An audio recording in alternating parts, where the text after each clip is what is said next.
지난 시간에 신약의 교회는 죽은 자의 하나님과 만나며 교제하는 곳이 아니라 부활하신 산 자의 하나님과 만나며 교제하는 곳이라고 말씀을 드렸습니다. 그것은 죽음의 권세로 말미암아 제사장이 바뀌고 죽음의 권세로 말미암아 남편이 바뀌는 그런 관계로 만나는 것이 아니라 영원히 산 관계로 만나는 그런 생명의 교제가 곧 교회가 예배하는 것이라고 말씀을 드렸습니다.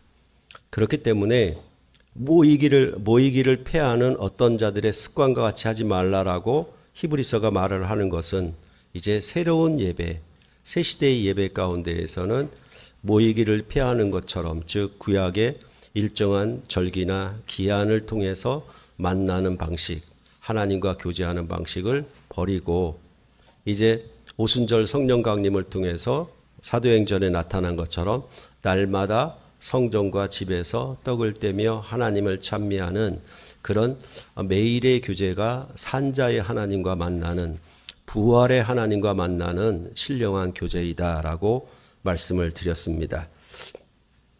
또한 이 산자의 하나님과 만나는 그런 신령한 교제는 교회에 닥치는 여러 가지 환난과 박해, 핍박, 어떠한 생명의 권세도 이 그리스도의 사랑에서 끊을 수 없는 관계로 만나는 것, 그것이 바로 살아있는 산자의 생명의 교제라고 말씀을 드렸습니다.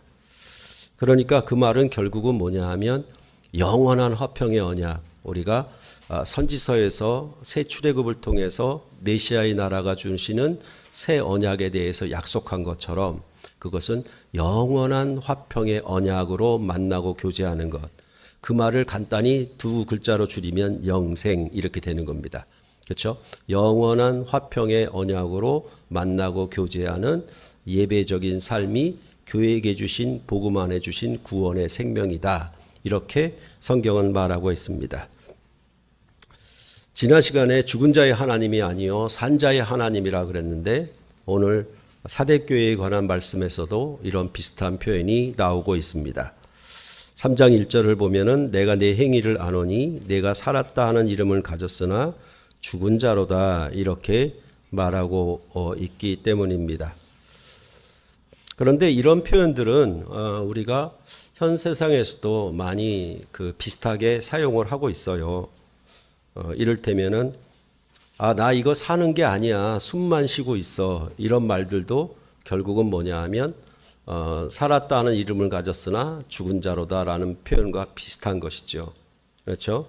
그래서 그렇지 않겠어요? 요즘도 이제는 죽은 권력이라든가 살아있는 권력이라든가 이렇게 얘기하는 것은 이제 죽은 권력 이렇게 얘기하는 건데 그 말은 결국은 청와대에 있으면서도 힘이 다 없어지면 죽은 권력과 마찬가지죠.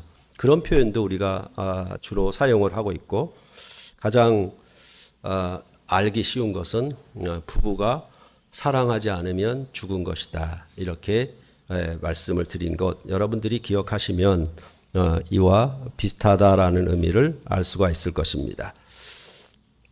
그러면 왜 이 사대교회를 향해서 이렇게 살았다는 이름을 가졌으나 죽은 자로다라고 하는지에 대하여 우리가 생각해 보아야겠습니다.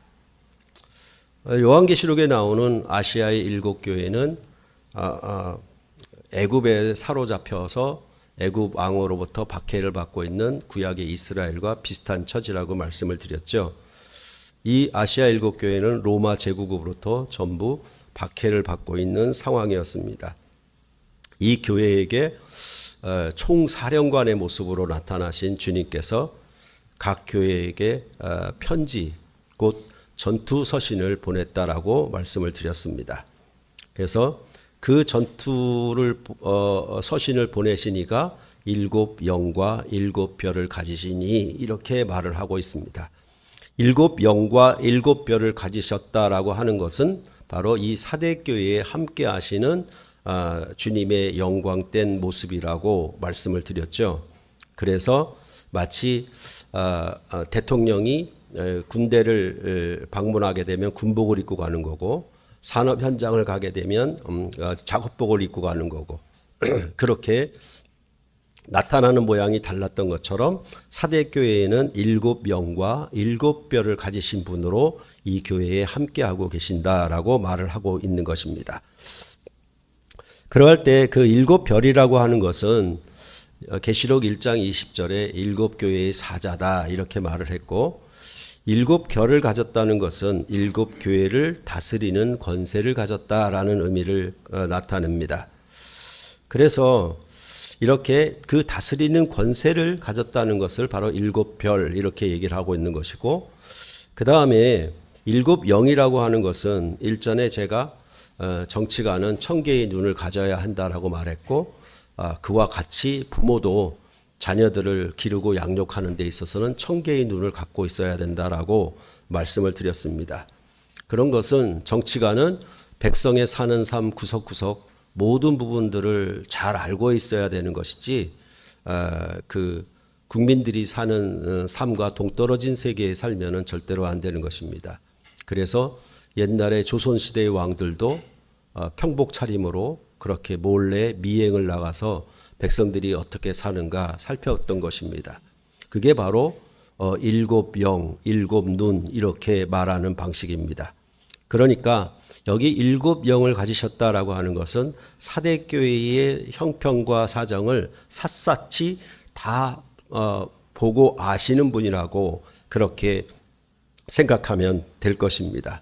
그래서 그것은 단순히 어떤 형편이나 사정을 아는 것에 그치지 않고 이 7뼈를 가졌기 때문에 그 사정과 형편을 어떻게 극복하고 승리할 것인가에 대하여 그것을 주장하시는 그런 분으로 7영과 7별을 가지신 이가 말씀하셨다. 전투 서신을 보냈다라고 그렇게 말을 하고 있는 것입니다. 그 7영과 7별을 가지신 이가 말씀하시기를 내가 내 행위를 아노니 내가 살았다 하는 이름은 가졌으나 죽은 자로다 이렇게 말씀을 했습니다. 이런 책망은 앞에서 나왔던 그 4개의 교회보다 이 사대교회는 좀 달라요. 뭐가 다르냐면 앞에 4개의 교회는 그래도 칭찬이 있었어요.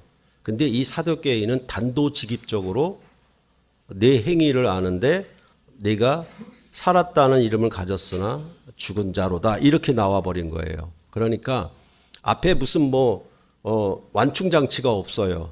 그냥 교회에 대놓고 너희는 살았다는 이름을 가졌으나 죽은 자다 이렇게 그 행위를 꾸짖는 방식으로 이렇게 나와 있는 것입니다.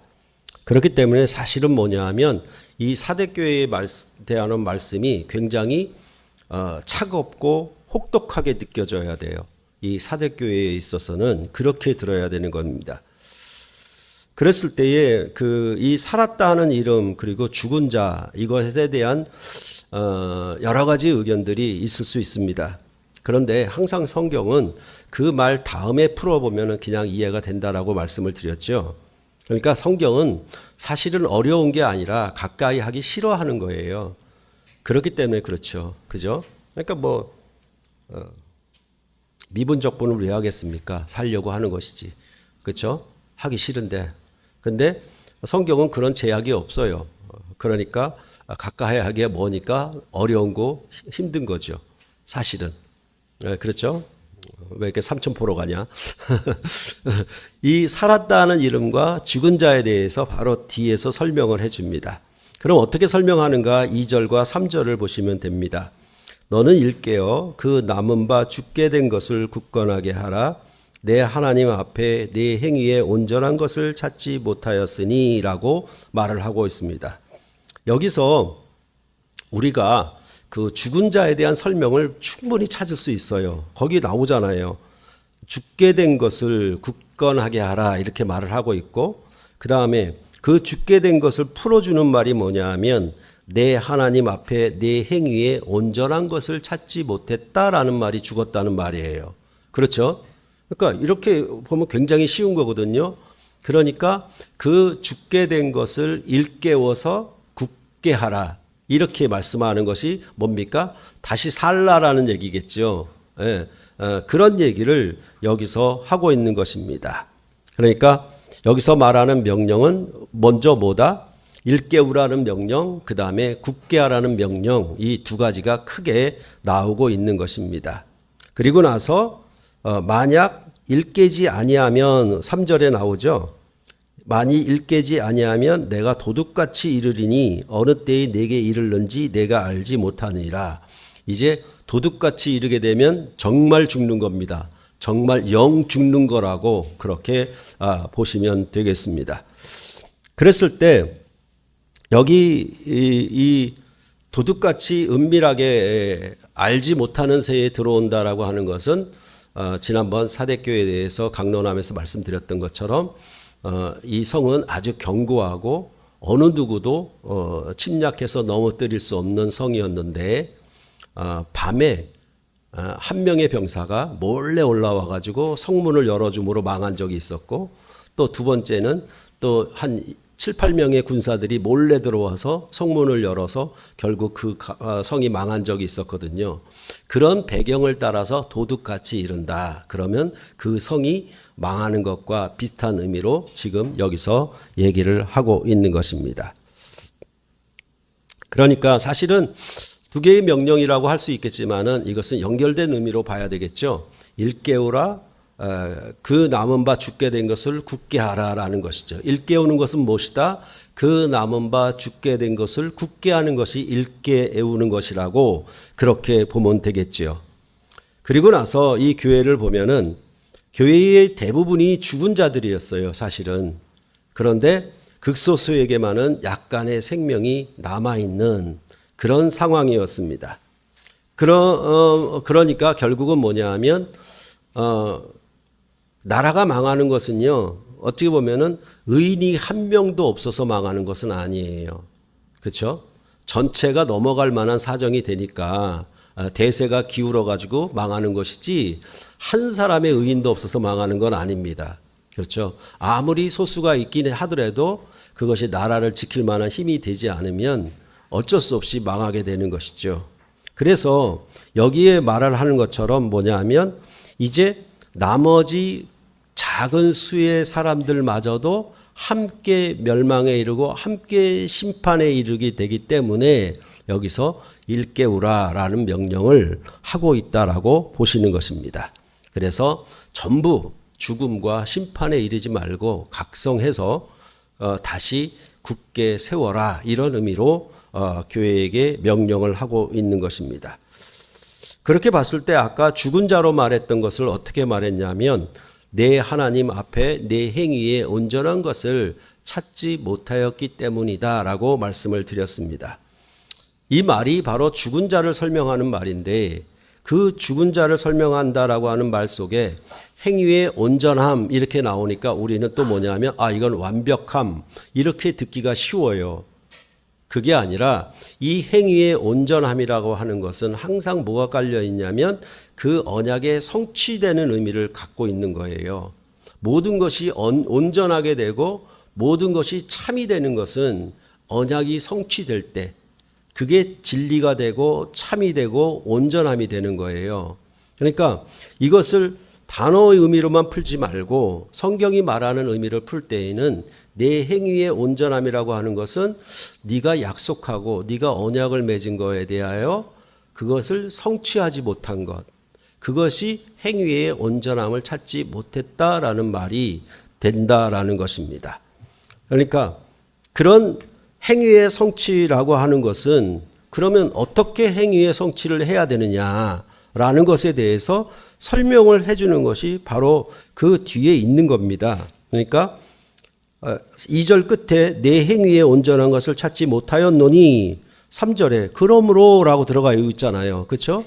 그러므로 내가 어떻게 받았으며 어떻게 들었는지 생각하고 지켜 회개하라, 이것이죠.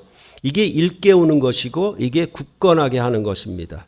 그런데 내가 어떻게 받았으며 어떻게 들었는지 생각하고 그 다음에 그것을 지켜 회개하라라는 말을 하고 있는 것입니다. 그럼 여기 내가 어떻게 받았으며 어떻게 들었는지라고 하는 것은 무엇이냐? 그것은 바로 언약을 맺을 때 받았던, 그렇죠? 세례 받을 때 받았던 언약, 그 언약의 말씀을 네가 어떻게 받았는지, 어떻게 들었는지 그거에 대해서 생각하라 그랬는데, 이건 생각한다는 것은 그냥 머릿속에 생각한다는 그런 말이 아니고 기억하라는 말입니다. 기억하여서 그 언약을 어떻게 지켜 행하게 되면 그것 자체가 뭡니까? 회개하는 것이 되겠죠. 그렇죠. 그러니까 내 언약을 지키지 못하여서 행위의 온전함을 나타내지 못하니까 죽었어요.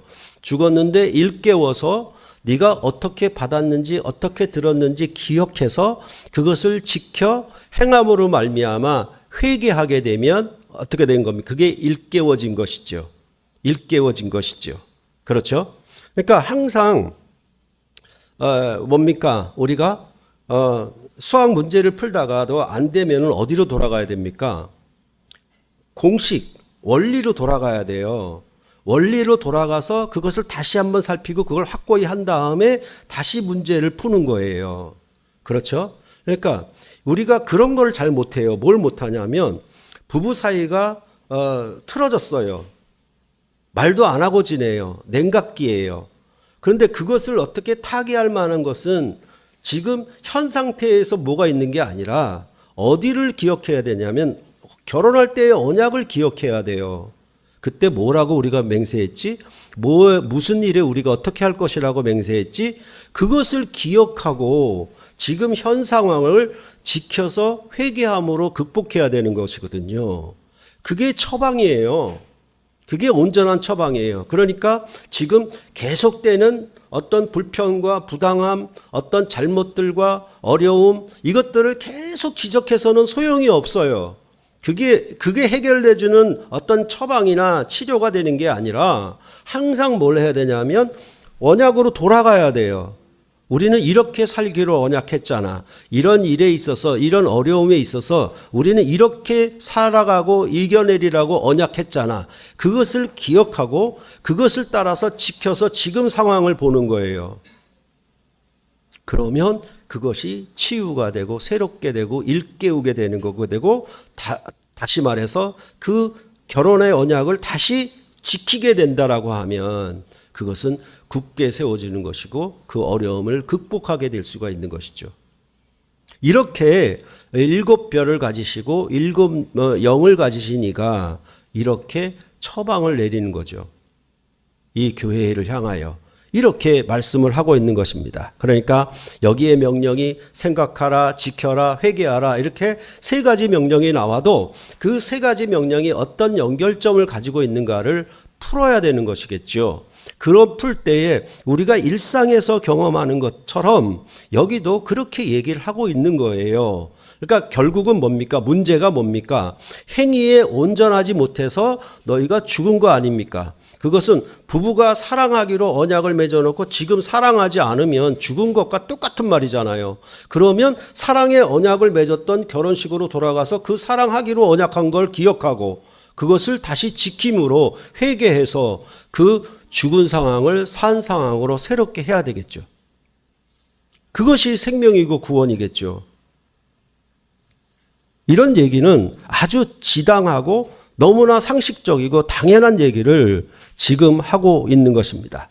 그러니까 결국은 무슨 얘기를 하고 있느냐 하고 할 때 이 사대교회가 들은 복음은 새 언약이에요. 그리스도 안에 주신 십자가의 가르침, 그것을 들은 거예요. 그것을 받은 거예요. 그것을 받아서 우리는 어떻게 살기로 했는가? 어떻게 자기를 부인하고 자기 십자가를 지고 주님을 따르기로 했는가? 거기에 대한 걸 다시 일깨우는 거예요. 그렇지 않고 만약 세상을 따라간다라고 하면은 그것은 죽은 것과 다를 바가 없다. 즉 행위에 온전치 못함이다. 이렇게 말씀을 하고 있는 것입니다. 그러니까 이게 어떻게 받았느냐, 어떻게 들었느냐, 그건 전부 세례를 말하는 거예요. 그렇게 해서 예수 그리스도를 믿음으로 말미암아 새 사람이 된 것, 그리스도와 혼인한 것, 그리스도를 신랑으로 나는 그의 신부로 혼인할 때 그의 사랑이 나에게 어떻게 사랑으로 입혀졌는가, 그 사랑이 내게 어떻게 와 있는가, 성령으로 어떻게 함께해서 내가 주님을 죽기까지 따르겠다라고 그렇게 맹세한 언약을 다시 기억하는 겁니다.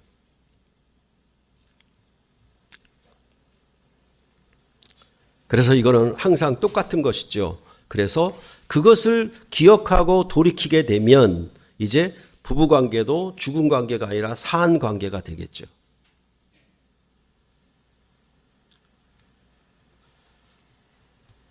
사랑의 언약을 성취하는 행위로 부부가 서로 함께 길을 갖지 않는다면 그건 죽은 관계죠.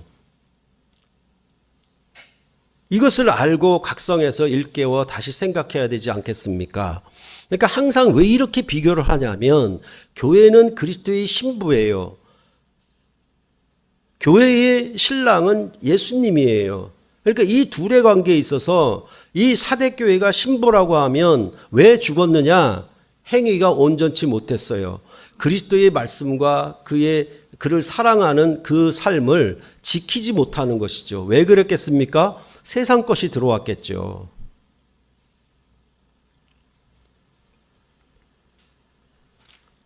그랬을 때 만약 일깨지 않으면 어떻게 되는가? 여기 말한 것처럼 내가 도둑같이 이르리니 어느 때에 내게 이르는지 내가 알지 못하리라, 이렇게 말씀하고 있는 것입니다. 이것은 주님이 종말에 재림으로 심판을 의미하는 것이 아닙니다. 사대교회의 역사 속에, 사대교회의 현실 속에 이 심판이 임하게 되는 것을 말을 하고 있는 것입니다. 그러니까 도둑같이 임한다라고 하는 것은 마치 이 사대교회가 있었던 성이 그렇게 도둑같이 침략해서 멸망했던 것처럼, 아무도 모르게 몰래 들어와서 성을 점령해 버렸던 것처럼 그렇게 사대교회도 망한다라고, 심판을 당한다라고 말씀을 하고 있는 겁니다. 왜냐하면 언제 이발런지 몰라요. 그러니까 사대교회 자체가 몰라요. 자기 자신이 몰라요. 그러니까 여기에는 여러 가지 의미가 있는 거예요. 지금 내 피부가 썩고 있는지, 내 몸이 질병에 걸려 있는지 그것조차에 대한 감각이 없는 거예요. 그러니까 스스로 망해가고 있다라고 하는 어떤 징조에 대해서 전혀 어떤 각성이나 어떤 깨달음이 전혀 없는 상태예요. 그런 상황 속에서 부지불식간에 그냥 심판이 도둑같이 임하는 방식이에요. 그러니까 한꺼번에 갑작스럽게 폭삭망하는 그런 것으로 지금 도둑같이 임한다. 이거는 네가 알지 못한다라는 표현을 여기서 이렇게 하고 있다라는 것입니다. 그러니까 교회라고 하는 것은 항상 말씀을 드렸다시피 언약의 관계는 축복과 저주가 늘 따라 있는 것처럼 그런 말 하지 마세요. 무슨 말이냐면 유럽 교회가 어떻게 됐느니 이런 말 하지 마세요. 그거 당연한 결과예요. 당연한 결과예요. 그것을 무슨 기독교가 망한다느니, 교회가 이런 형태가 됐다느니, 한국교회가 코로나로 인해서 이렇게 됐다느니 이런 얘기 하지 마세요. 거기에 원인은 뭐냐 하면 이 사대교회를 진단한 7영과 7뼈를 가지신 분의 말씀을 따라 봐야 되는 거예요. 그러니까 어느 교회든지 영광을 가지고 어떤 역사를 가지고 어떤 부흥의 시기를 가졌다라고 할 필요가 없어요. 그것은 뭐냐 하면 내 행위의 온전함, 그 언약을 지켜 행하지 않으면 그거는 죽는 겁니다. 그렇죠. 그러니까 사실은 부부라고 하는 것도 어떻게 해요? 어제 다르고 오늘 다른 셈이에요. 그렇죠? 어제 사랑했다라고 오늘 사랑치가 보답받는 식으로, 보상받는 식으로 사는 게 아니에요. 오늘 사랑하고 내일도 사랑해야 되는 거예요. 그렇죠. 어제에 사랑한 것이 오늘을 보장해 주는 게 아니란 말입니다. 오늘 어긋나게 되면 그것은 오늘 망할 수 있는 관계예요. 그것이 성경이 말하는 구원과 저주, 이런 방식으로 설명을 하고 있는 겁니다. 그러니까 이 사대교회는 그렇게 망하는 거예요. 그러니까 자기는 잘하는 것 같겠지, 자기는 아무 이상이 없는 것 같겠지 라고 하는 순간에 망해버리는 거예요. 이것이 바로 사대교회를 향한 일입니다. 그런데 이 사대교회에는 다행스럽게도 몇 명의 소수의 사람들이 있었습니다. 그 사람들에 대하여 4절에 말합니다. 그러나 사대에 그 옷을 더럽히지 아니한 자 몇 명이 내게 있어 흰 옷을 입고 나와 함께 다니리니 그들은 합당한 자인 영고라 라고 말씀을 하고 있습니다. 그들이 입은 옷은 흰 옷입니다. 그리고 그 흰 옷에 직접적으로 풀어버린 자는 뭐냐 하면 주님과 함께 다니는 자예요. 그게 합당한 자예요. 그것을 흰 옷을 가지고 그냥 백색에 뭐 어떤 식으로 접근하지 말고요. 그렇게 풀어버리면 돼요.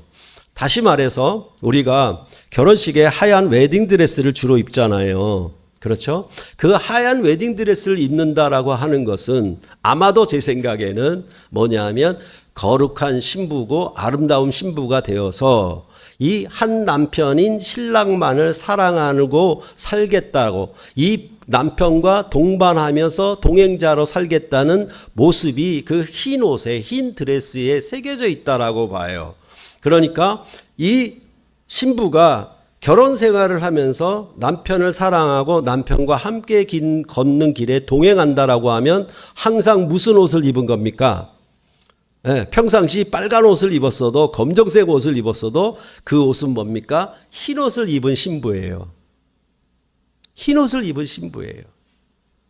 그런 의미는 한 사람을 향한 정조와 그 모든 것들을 지켜 해가는 것. 그렇죠. 그것을 얘기하고 있는 것이니까 그런 의미를 여기서 얘기를 하고 있는 것입니다. 그러니까 이 사람들은 옷을 더럽히지 아니하고 주님과 맺은 언약을 따라 지금도 동행하고 있는 자라서 합당한 자이기 때문에 흰 옷을 입고 있는 자들이라고 말하고 있습니다. 이것을 빌립보서의 말씀으로 바꾼다면 오직 너희는 복음에 합당하게 생활하라. 이렇게 말하는 것과 똑같습니다. 이렇게 복음에 합당하게 생활하는 자들이 곧 이기는 자들이다 라고 그렇게 5절 이하에 말하기 시작합니다. 따라서 이기는 자들에게 주어지는 상급에 대해 말을 하고 있는데 이기는 자는 이와 같이 흰 옷을 입을 것이요 내가 그 이름을 생명책에서 결코 지우지 아니하고 그 이름을 내 아버지 앞과 그의 천사들 앞에서 시인하리라 라고 이렇게 상급에 대해서 얘기를 합니다. 그렇기 때문에 이 흰 옷은 다른 의미로 얘기하면 승리의 옷입니다. 신부가 신랑을 끝까지 사랑함으로 한 길을 동행한 자로서의 승리의 옷이 결국은 흰 옷이라고 할 수 있겠습니다. 그것은 바로 계시록 6장 11절에도 하나님의 말씀과 그들이 가진 증거로 말미암아 죽임을 당한 영혼들에게 흰 두루마기를 주셨다라는 말씀 속에도 우리가 알 수가 있는 것입니다.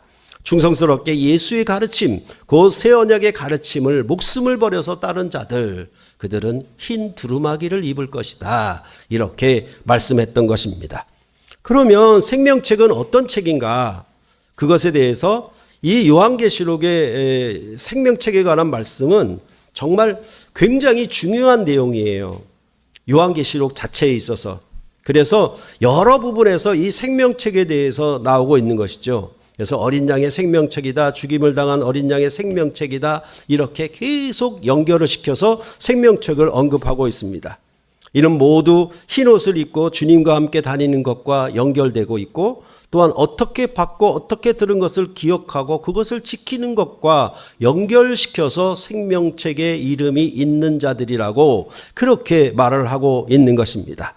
그러니까 결국은 이렇게 끝까지 언약을 지켜 로마의 박해에도 불구하고 그리스도에 대한 사랑과 인내와 믿음을 지켜 행하는 그들에게 바로 이러한 상급을 줄 것이고 이러한 생명책이 기록하게 할 것이라고 그렇게 말을 하고 있는 것입니다. 이들이 바로 후원잔치, 혼인잔치의 거룩한 성 예루살렘에 들어가게 될 것이라고 요한계시록은 말해 주었던 것입니다. 그래서 이것도 여전에 말씀드린 적이 있었는데요.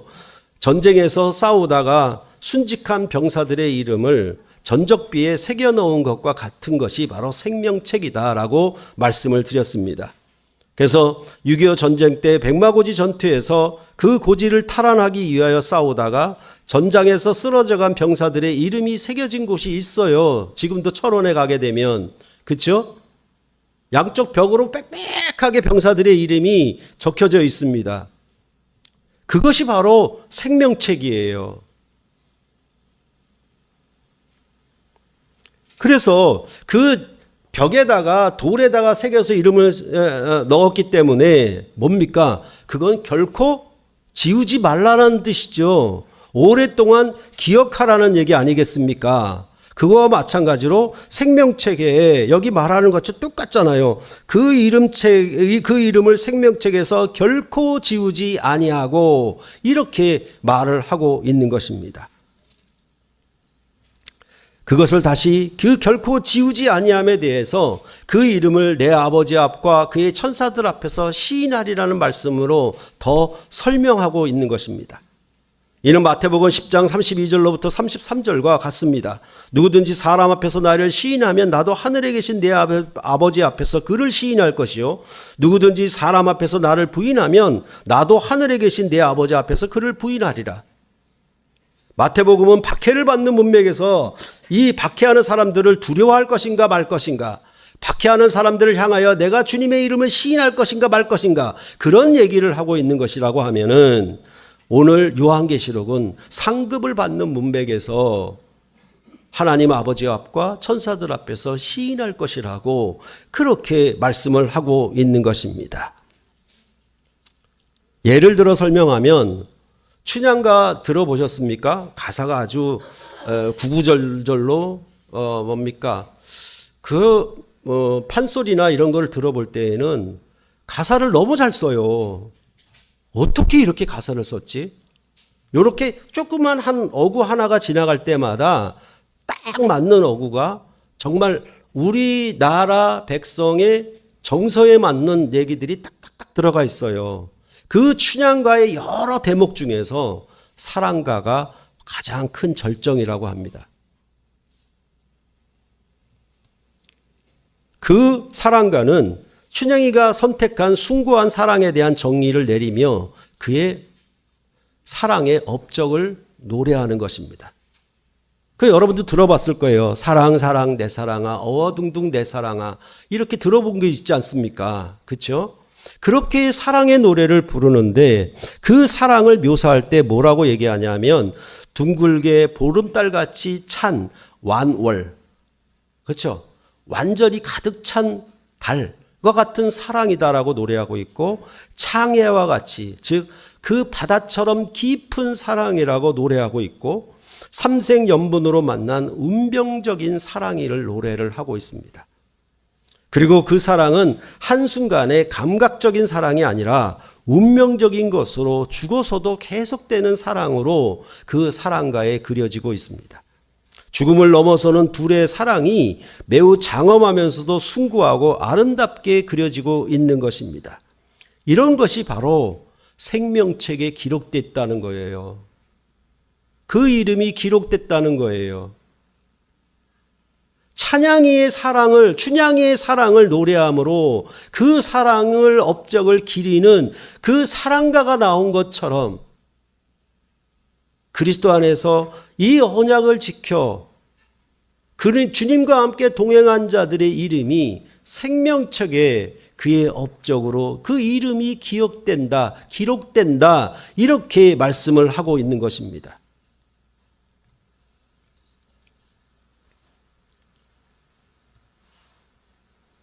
그것이 바로 하나님 앞에 아버지 앞에서 천사들 앞에서 그 이름을 시인하는 것이죠. 그러지 않겠습니까? 그러니까 올림픽에서 메달을 따오면 금메달을 따오면 그렇죠. 몇십 년 동안 우리나라가 못 받았는데 그 메달을 땄다라고 하면 어떻게 하겠습니까? 대통령 앞에서 모인 모든 국무위원들 앞에서 찬사를 받겠죠. 똑같은 것이죠. 그리고 나서 귀가 있는 자들은 성령이 교회들에게 하시는 말씀을 들으라 라고 마지막으로 말을 하고 있습니다. 바로 이 전투명령서를 듣고 바로 사대교회가 일깨워 기억해서 그 언약을 지켜 행하는 회개를 통해서 이제 죽은 자로부터 일어나 산 자가 되어서 하나님의 영광의 생명책에 기록을 하는 흰 옷 입은 그런 성도들이 되라고, 교회가 되라고 그렇게 이 사대교회에 말씀을 하고 있는 것입니다. 앞서 말씀드린 것처럼 이 사대교회는 박해에 대한 언급이 나오질 않아요. 로마 제국의 통치하에 있으면서도 왜 박해가 나오지 않는 것인가? 그것은 바로 이 사대교회가 죽은 교회였기 때문에 그렇습니다. 즉 십자가의 가르침, 새 언약의 가르침을 따르지 않았어요. 다른 말로 하면 세상의 가르침, 우리가 산상수훈에서 봤던 것처럼 무엇을 먹을까, 무엇을 입을까, 무엇을 마실까, 거기에만 집중한 삶을 사는 거예요. 먼저 하나님 나라와 의를 구하고 찾고 두드리는 삶이 아니었던 거예요. 그러니까 세상은 이 사대교회를 박해할 필요가 없어요. 왜? 세상과 사대교회가 같으니까.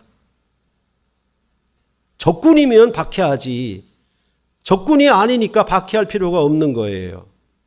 그만큼 이 사대교회는 죽어 있었다라고 말씀을 하고 있는 것입니다.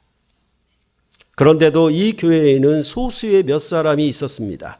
흰옷을 입고 주님과 함께 다니는 몇 사람이 있는 것입니다.